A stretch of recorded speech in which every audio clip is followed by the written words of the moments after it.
உங்களுக்கு ஒரு வசனம் சொல்லட்டா?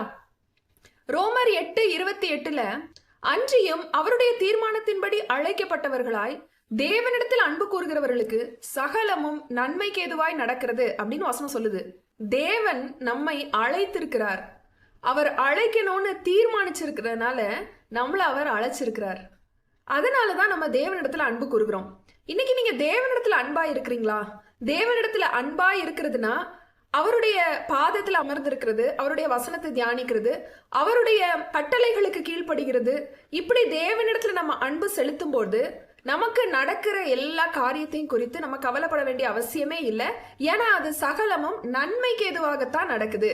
இதுக்கு முன்னாடி நடந்த விஷயங்களா இருக்கட்டும், இப்ப நடந்து கொண்டிருக்கிற விஷயங்களா இருக்கட்டும், இனிமே நடக்க போகிற விஷயமா இருக்கட்டும், ஒருவேளை அது உங்க இருதயத்துக்கு துக்கமாய் இருக்கலாம், காரியங்கள் சில நேரங்கள்ல கைமீறி போகலாம். ஆனாலும் அது எல்லாமே நன்மைக்கு தான். ஏன்னா நம்ம தேவனிடத்துல அன்பு கூறுகிறதுனால முடிவிலே அது நன்மையாக முடியும். எதை குறிச்சும் கவலைப்படாதீங்க. உங்க வாழ்க்கையில நடக்கிறது எல்லாமே நன்மைக்கு தான். தேவனை ஸ்தோத்திரம் பண்ணுங்க.